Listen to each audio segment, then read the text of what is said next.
கிட்டத்தட்ட 100 லட்சம் கோடிக்கும் அதிகமான சொத்து வச்சிருக்கிறவங்க தான் சவுதி அரேபியாவோட அரச குடும்பம். இந்த வீடியோவில் சவுதி அரச குடும்பத்தை பற்றியும் அவங்க எப்படி ஆடம்பரமாக செலவு பண்ணுறாங்கன்றத பற்றியும் தான் பார்க்க போகிறோம். இந்த வீடியோ ரொம்பவே இன்ட்ரெஸ்டிங்காக இருக்கும். ஸோ ஸ்கிப் பண்ணாமல் பாருங்கள். ஆடம்பரத்துக்கு பேர் போனவங்க சவுதி அரேபியா அரசு குடும்பம்னே சொல்லலாம். நம்ம கனவுல கூட நினச்சி பார்க்க முடியாத ஆடம்பரமான செலவுகள் பண்ணுறவங்க தான் சவுதி அரேபியா அரசு குடும்பம். சவுதி அரசு குடும்பத்தில் இருக்கிற இளவரசர் பேர் தான் முகமது பின் சல்மான். இவர் தான் மிடில் ஈஸ்ட்லேயே ரொம்ப பவர்ஃபுல்லான ஆள்னு சொல்லப்படுது. சவுதி அரசு குடும்பத்தோட மொத்த சொத்து மதிப்பு சுமார் $1.4 ட்ரில்லியன். அதாவது இந்த மதிப்பில் சொல்லலாம் 100 லட்சம் கோடிக்கு மேலே. கிட்டத்தட்ட 10 அம்பானிக்கு ஈக்குவல் தான் இந்த சவுதி அரசு குடும்பம். அதே மாதிரி பிரிட்டிஷ் அரசு குடும்பம் விட சவுதி அரேபியா அரசு குடும்பம் 14 மடங்கு பணக்கார குடும்பம்னு சொல்லப்படுது. இந்த குடும்பத்துக்கு எங்கிருந்து இவ்வளவு பணம் வருது அப்படின்னா சவுதி அராம்கோ அப்படின்ற கம்பெனிலேருந்து தான் வருது. சவுதி அராம்கோ கம்பெனின்றது ஒரு oil company. Saudi Aramco company ரொம்பவே பெரிய கம்பெனி. ஷார்ட்டாக சொல்லணும்னா ஆப்பிள், கூகுள், மைக்ரோசாஃப்ட் இந்த மாதிரி கம்பெனிலாம் சவுதி அராம்கோ கம்பெனி பக்கத்தில் கூட வர முடியாது. சவுதி அராம்கோ கம்பெனியோட மொத்த வேல்யூ பார்த்தீங்கன்னா $2 to $10 ட்ரில்லியன் வரையும் இருக்குன்னு சொல்லப்படுது. சவுதி மன்னர் 2017ஆம் ஆண்டு இந்தோனேஷியாவுக்கு டூர் போறாரு. அந்த டூர் உலகம் ஃபுல்லாகவே ஒரு மிகப்பெரிய பிரம்மாண்டமாக பார்க்கப்பட்டது. இவர் இந்தோனேஷியா போகிறதுக்கு போயிங் 747 அப்படின்ற விமானத்தில் பயணம் பண்ணியிருக்காரு. அது மட்டும் இல்லாமல் இவர் கூட சேர்த்து 800 செக்யூரிட்டிஸ் அப்புறம் 150க்கும் மேற்பட்ட செஃப் கூட போயிருக்காங்க.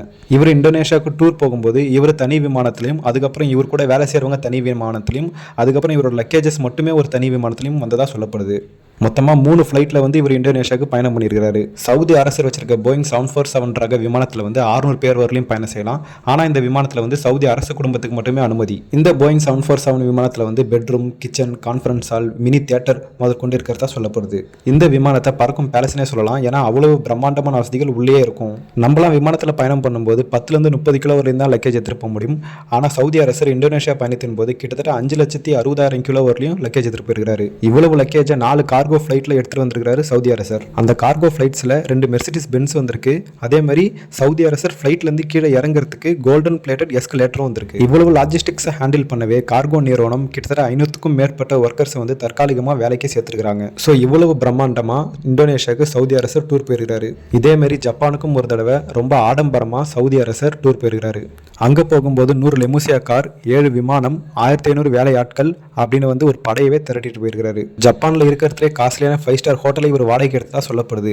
இவர் கூட வந்த அரசு குடும்பத்துக்கும் அப்புறம் அமைச்சர்களுக்கும் சேர்த்து கிட்டத்தட்ட 1000க்கும் மேற்பட்ட ரூம்ஸை இவர் புக் பண்ணதா சொல்லப்படுது. இவர் கூட வந்த வேலையாட்களுக்கு தனியாக ஒரு ஹோட்டலை புக் பண்ணியிருக்காரு. ஜப்பான் அரசாங்கம் சவுதி அரசு குடும்பம் தங்கியிருந்த ஹோட்டல் பக்கத்தில் பொதுமக்கள் யாரும் போகக்கூடாதுன்னு தடை விதிச்சதாகவும் சொல்லப்படுது. இதே மாதிரி சவுதி அரசர் பிரான்ஸ்க்கும் ஒரு டைம் டூர் போயிருக்காரு. அங்கே போகும்போது இவர் கூட 500க்கும் மேற்பட்ட லக்ஸரி காரும் கூட போயிருக்கு. அங்கே இருக்கிற பிரதமருக்கு கூட இவ்வளோ கார் பரேட்ல போவாதுன்னு சொல்லப்படுது. சவுதி அரசு குடும்பம் ஒரு டைம் ரஷ்யாவுக்கும் பயணம் பண்ணியிருக்காங்க. ரஷ்ய அதிபர் புட்டினை பார்க்க போயிருக்காங்க.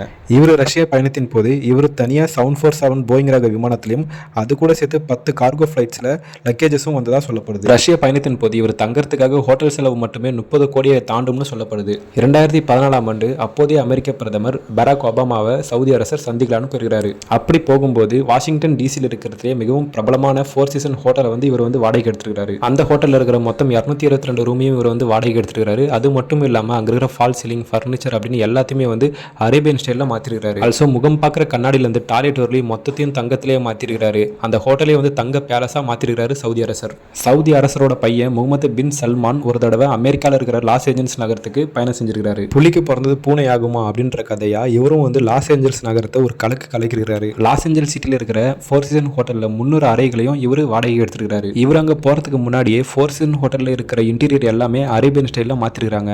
அங்கே இருக்கிற உணவும் கூட சவுதி அரேபியன் ஸ்டைலில் மாற்றிருக்காங்க. ஆனால் இவ்வளோ செலவு பண்ண இளவரசர் அந்த ஹோட்டலில் தங்காமல் இவர் தனியாக ஒரு பங்களாவை வாடகை எடுத்துருக்காரு. சில நாட்கள் அமெரிக்காவில் ஸ்டே பண்ணதுக்கு இளவரசர் 20 கோடிக்கும் அதிகமாக செலவு பண்ணதாக சொல்லப்படுது. இதே மாதிரி 2014ஆம் வருஷம் முகமது பின் சல்மான் மாலத்தீவுக்கு டூர் போயிருக்கிறாரு. மாலத்தீவில் இருக்கிற 3 தீவுகளை முழுமையாக வாடகைக்கு எடுத்துருக்காரு இளவரசர். மாலத்தீவில் பயணம் பண்ணுறதுக்குன்னே இளவரசர் தனியாக ஒரு சொகுசு யாட்சியும் கொண்டு வந்ததாக சொல்லப்படுது. 2 மாதத்தில் மாலத்தீவுக்கு மட்டும் இளவரசர் 300 கோடிக்கும் அதிகமாக செலவு பண்ணதாக சொல்லப்படுது. ஸோ இவ்வளவு ஆடம்பரமாக தான் சவுதி அரசரும் சவுதி இளவரசர்களும் மற்ற நாடுகளுக்கு போகும்போது ஆடம்பரமாக பயணம் பண்ணுறாங்க. ஓகே கைஸ், இந்த வீடியோ உங்களுக்கு பிடிச்சிருக்குன்னு நம்புகிறேன். வீடியோ பிடிச்சிருந்தா லைக் பண்ணுங்கள், கமெண்ட் பண்ணுங்கள், மறக்காமல் சப்ஸ்கிரைப் பண்ணுங்கள். தேங்க்யூ.